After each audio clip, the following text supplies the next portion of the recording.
Mbunge wa jimbo la Nachingwea Mheshimiwa Fadhili Liwaka ameipongeza hotuba ya Waziri Mkuu kwa kugusa moja kwa moja maisha ya wananchi kwa kuzingatia sekta za kijamii na kiuchumi.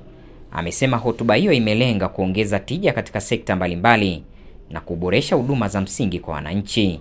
Akizungumza na George Maratu TV katika viwanja vya Bunge leo Aprili 2, 2026, Mheshimiwa Liwaka amesema amefurahishwa na eneo la TARURA ambalo limegusa ongezeko la fedha kwa ajili ya kusaidia kuboresha barabara za vijijini.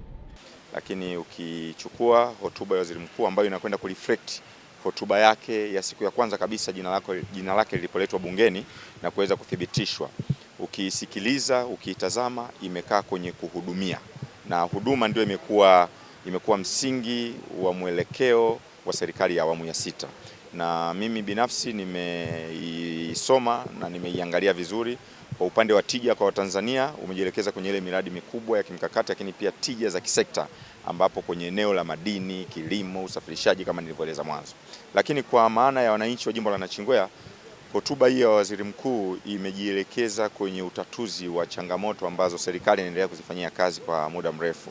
Na katika mipango iliyowasilishwa, kuna mpango wa muda mrefu, kuna mpango wa taifa wa mwaka mmoja, miaka 5 na kadhalika. Lakini kubwa zaidi nimefurahia eneo la TARURA ambalo limegusa ongezeko la fedha kwa ajili ya kusaidia uboreshaji wa barabara za vijijini, ambao kwetu sisi watu wa majimbo ambayo yanategemea zaidi usafirishaji wa mazao ya biashara kutoka vijijini inakwenda kuwa mkombozi mkubwa sana.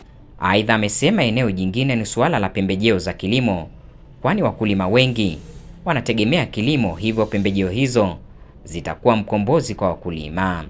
Lakini eneo jingine ambalo nimerifurahia ni eneo la ongezeko kwenye eneo la pembejeo la kilimo. Unajua sisi watu wa Nachingwea, mkoa wa Lindi, Mtwara, tunategemea mazao makubwa ya biashara ikiwemo korosho, mbaazi, ufuta.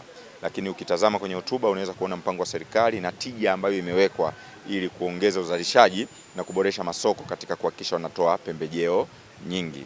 Lakini pia tumeona mwelekeo wa kuendeleza miradi ya zamani. Yaani kuna miradi kwenye halmashauri zetu ilikuwa imeanzishwa kwenye eneo la majengo ya vituo vya afya, zahanati, hospitali, madarasa na majengo ya utawala katika taasisi mbalimbali.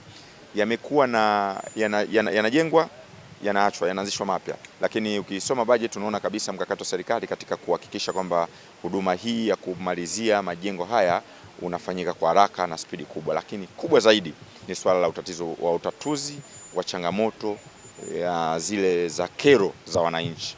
Nyinyi mtakuwa mashahidi, waandishi wetu, kwamba Mheshimiwa Waziri Mkuu amefanya ziara nchi nzima, na katika kila eneo alilokwenda mlikuwa mnashuhudia mabango, kero na hoja zinazowasilishwa na wananchi. Ni hoja ambazo zinapaswa kushughulikiwa kila siku.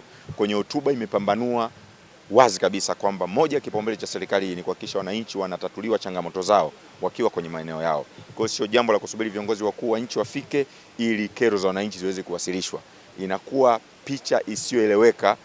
Kero ya ujenzi wa choo cha taasisi, mjenzi anadai shilingi 700 au mlinzi anadai fedha ya kulinda shilingi 700, anakuja kuitatua Waziri Mkuu tena kwa sekunde 10.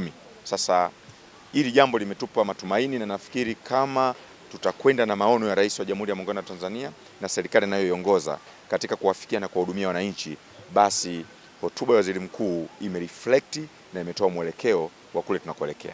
Kutoka hapa katika viwanja vya Bunge jijini Dodoma, Saleh Lujuo, GMTV.